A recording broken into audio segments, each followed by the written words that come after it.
آج ہم ایک ایسے ناول پر بات کر رہے ہیں جو تقریباً 200 سال پہلے لکھا گیا تھا، لیکن اس کی گونج آج بھی سنائی دیتی ہے۔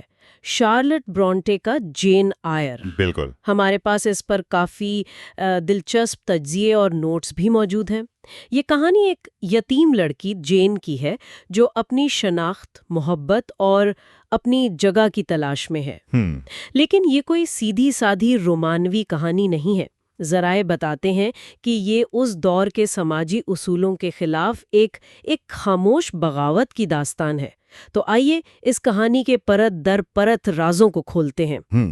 جی، اور جو بات اس ناول کو آج بھی اتنا اہم بناتی ہے وہ یہ ہے کہ یہ صرف محبت کی کہانی نہیں بلکہ خودداری کی کہانی ہے۔ اچھا۔ یہ سوال کے گرد گھومتی ہے کہ کیا ایک عورت، خاص طور پر اس دور میں، محبت اور خود مختاری دونوں کو ایک ساتھ حاصل کر سکتی ہے؟ صحیح۔ اور برونٹے کا جواب وہ بہت دلچسپ اور شاید تھوڑا چونکا دینے والا بھی تھا۔ چلے پھر شروع سے شروع کرتے ہیں۔ جین کا بچپن جو وہ اپنی آنٹی مسز ریڈ کے گھر گزارتی ہے وہ تو کسی بھیانک خواب سے کم نہیں تھا۔ جی بالکل۔ اسے مسلسل ذہنی اور جسمانی اذیت دی جاتی ہے، لیکن جو بات مجھے ہمیشہ حیران کرتی ہے وہ یہ ہے کہ ایک 10 سالہ بچی میں اتنی ہمت کہاں سے آتی ہے کہ وہ اپنے ظالم آنٹی کے سامنے کھڑی ہو جائے اور کہہ دے کہ وہ اس سے نفرت کرتی ہے۔ وہ صرف ایک مظلوم کردار نہیں ہے۔ یہ ایک بہت اہم نقطہ ہے۔ جین کا کردار شروع سے ہی باغی ہے۔ صحیح۔ اس کے ساتھ جو ناانصافی ہوتی ہے وہ اسے توڑتی نہیں بلکہ اس کے اندر انصاف اور برابری کا ایک بہت مضبوط احساس پیدا کرتی ہے۔ وہ بچپن میں ہی یہ سیکھ لیتی ہے کہ اگر وہ اپنی عزت خود نہیں کرے گی تو کوئی اور بھی نہیں کرے گا۔ ریڈ روم والا واقعہ۔ ہاں، ریڈ روم والا واقعہ، جہاں اسے سزا کے طور پر بند کیا جاتا ہے، وہ اس کے لیے صرف ایک سزا نہیں بلکہ ایک نفسیاتی تجربہ ہے جو اس کے اندر کے خوف اور اس پر قابو پانے کی جدوجہد کو ظاہر کرتا ہے۔ یہی تجربات اس کی شخصیت کی بنیاد بنتے ہیں جو آگے چل کر اس کے ہر فیصلے پر اثر انداز ہوتے ہیں۔ تو مطلب مسز ریڈ کے گھر میں جین نے ناانصافی کا سامنا کرنا سیکھا، لیکن اس کی اگلی منزل لوورڈ اسکول وہ اسے ایک بالکل مختلف قسم کی مشکل سے متعارف کرواتی ہے۔ جی۔ یہاں صرف ذاتی ظلم نہیں بلکہ ادارہ جاتی محرومی ہے۔ سردی، بھوک، سخت قوانین، یہ تو ایک جیل کی طرح لگتا ہے۔ لوورڈ اسکول وکٹورین دور کے ان نام نہاد خیراتی اداروں کی ایک بہترین مثال ہے جہاں بچوں کے ساتھ بہت برا سلوک ہوتا تھا، لیکن جین کے لیے یہ جگہ اس کی دوہری حیثیت ہے۔ اچھا، کیسے؟ ایک طرف تو یہ ایک قید خانہ ہے لیکن دوسری طرف یہ اس کی آزادی کا پہلا قدم بھی ہے۔ یہاں اسے پہلی بار تعلیم حاصل کرنے کا موقع ملتا ہے جو اس دور میں ایک غریب لڑکی کے لیے سب سے بڑا ہتھیار تھا۔ اور وہیں اس کی ملاقات ہیلن برن سے ہوتی ہے۔ جی، ہیلن برن سے، جو اس کی زندگی کا رخ ہی بدل دیتی ہے۔ صبر اور معافی پر یقین رکھتی ہے۔ صحیح۔ مجھے ہمیشہ یہ سوال پریشان کرتا ہے کہ کیا ہیلن کی خاموشی اور برداشت ایک طرح کی کمزوری نہیں تھی؟ یہ ایک زبردست سوال ہے۔ دیکھیں، سطحی طور پر دیکھیں تو ایسا ہی لگتا ہے، لیکن گہرائی میں جائیں تو ہیلن کا کردار روحانی طاقت کی علامت ہے۔ اچھا۔ وہ جین کو سکھاتی ہے کہ مزاحمت صرف غصے اور بغاوت سے نہیں ہوتی بلکہ اندرونی سکون اور ایمان سے بھی کی جا سکتی ہے۔ جب ہیلن کی ٹائیفائڈ سے موت ہو جاتی ہے تو یہ جین کے لیے ایک بہت بڑا صدمہ ہوتا ہے، لیکن یہ اسے ایک نیا سبق بھی سکھاتا ہے۔ وہ ہیلن کی روحانیت اور اپنی باغی فطرت کے درمیان ایک توازن تلاش کرنا شروع کرتی ہے۔ تو مطلب جب وہ لوورڈ سے نکلتی ہے؟ جی، جب وہ وہاں سے نکلتی ہے تو وہ صرف ایک تعلیم یافتہ لڑکی نہیں ہوتی بلکہ ایک ایسی عورت ہوتی ہے جو ظلم سہنا بھی جانتی ہے اور اس کے خلاف کھڑا ہونا بھی۔ اور پھر وہ لوورڈ کی قید سے نکل کر ایک نئی دنیا میں قدم رکھتی ہے، تھورنفیلڈ ہال۔ تھورنفیلڈ ہال۔ یہاں سے تو کہانی کا رنگ ہی بدل جاتا ہے۔ ایک پراسرار بڑا سا گھر اور اس کا مالک مسٹر روچیسٹر۔ یہ ماحول ایک کلاسک گوتھک ناول کی طرح لگتا ہے۔ بالکل۔ برونٹے یہاں گوتھک ناول کے تمام عناصر استعمال کرتی ہیں۔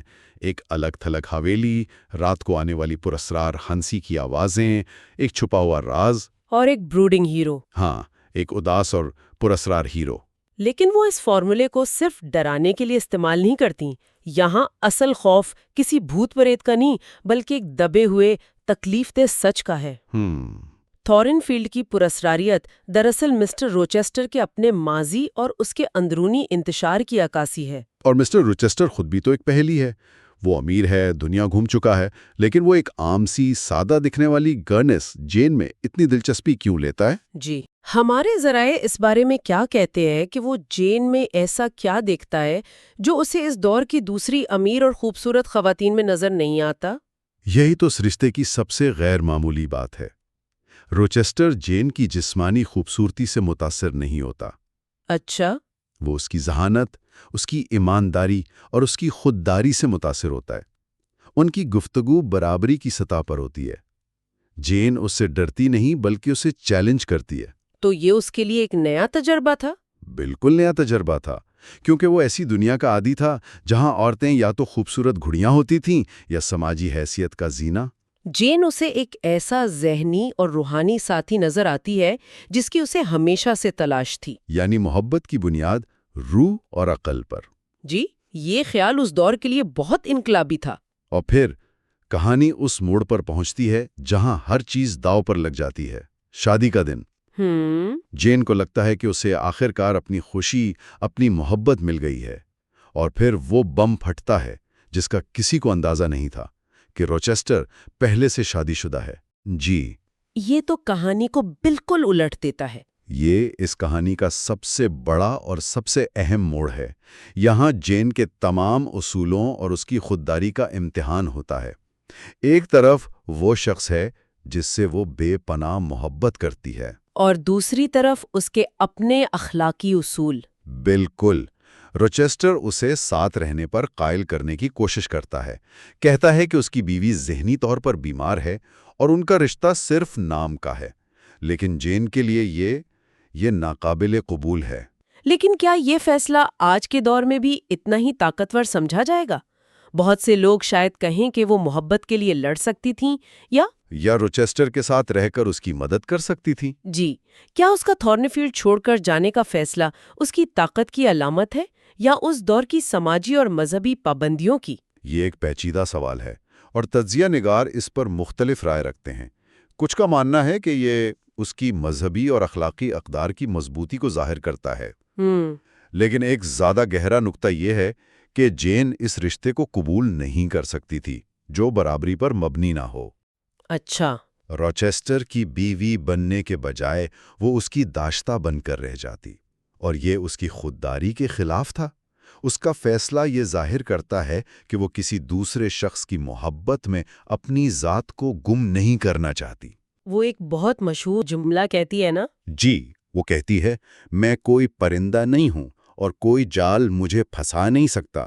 میں ایک آزاد انسان ہوں جس کی اپنی ایک آزاد مرضی ہے۔ واہ! یہ جملہ اس کے پورے کردار کا خلاصہ ہے۔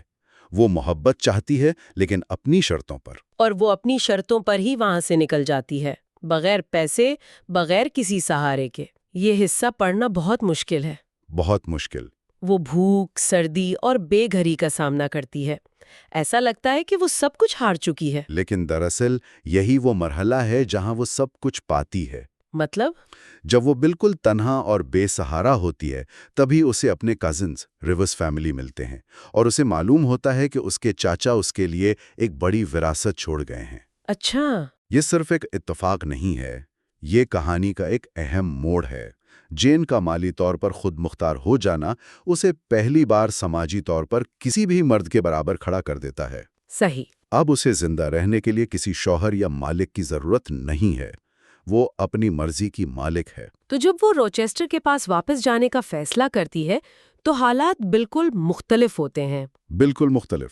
وہ ایک لاچار بے سہارا گورننس کے طور پر واپس نہیں جا رہی۔ بالکل نہیں۔ اب اس کا فیصلہ ضرورت کا نہیں بلکہ خالص محبت اور اپنی مرضی کا ہے۔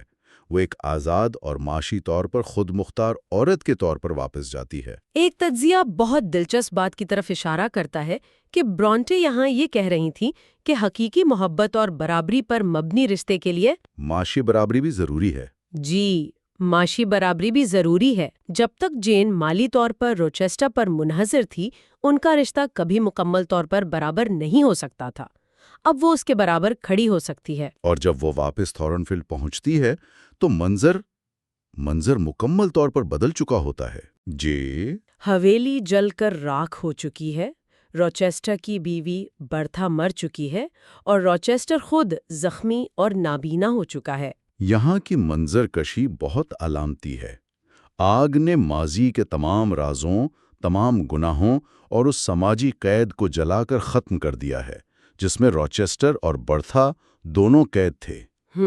برتھا کی موت اس راز کو ختم کر دیتی ہے جو جین اور روچیسٹر کے درمیان کھڑا تھا، اور روچیسٹر کا زخمی اور نابینا ہو جانا اور جین پر انحصار کرنا ان کے رشتے میں طاقت کے توازن کو مکمل طور پر بدل دیتا ہے۔ کیسے بدل دیتا ہے؟ پہلے وہ طاقتور مالک تھا اور جین اس کی ملازم۔ اب جین جسمانی طور پر مضبوط اور خود مختار ہے اور روچیسٹر اس پر منحصر ہے۔ تو اب وہ واقعی برابر ہے ہر لحاظ سے؟ جی ہاں، اب ان کا ملاپ برابری کی بنیاد پر ہوتا ہے۔ روچیسٹر اپنے غرور اور ماضی کی غلطیوں کی قیمت چکا چکا ہے اور جین اپنی خودداری اور آزادی حاصل کر چکی ہے۔ صحیح۔ اب وہ ایک دوسرے کے ساتھی ہیں، مالک اور ملازم نہیں۔ وہ شادی کر لیتے ہیں اور ان کا رشتہ ایک پرسکون اور سچی محبت پر مبنی ہوتا ہے۔ جین آخر میں کہتی ہے، "ریڈر، آئی میریڈ ہم"۔ پڑھنے والے، میں نے اس سے شادی کر لی۔ جی، یہ سادہ سا جملہ بہت طاقتور ہے۔ یہ ایک عورت کی طرف سے اپنی کہانی اور اپنے پسند کا اعلان ہے۔ تو جب ہم اس پوری کہانی کو دیکھتے ہیں، اس کا مرکزی خیال کیا نکلتا ہے؟ کیا یہ صرف یہ ہے کہ آخر میں سچی محبت کی جیت ہوتی ہے؟ میرے خیال میں یہ اس سے کہیں زیادہ ہے۔ یہ کہانی ہمیں بتاتی ہے کہ خودداری اور اخلاقی اقدار سب سے اہم ہیں۔ جین کو خوشی تب ملتی ہے جب وہ اپنے اصولوں پر سمجھوتا کرنے سے انکار کر دیتی ہے۔ یہ ناول یہ بھی کہتا ہے کہ سچی محبت صرف جذباتی کشش کا نام نہیں، بلکہ یہ دو لوگوں کے درمیان ذہنی، روحانی اور یہاں تک کہ معاشی برابری اور باہمی احترام کا نام ہے۔ بالکل۔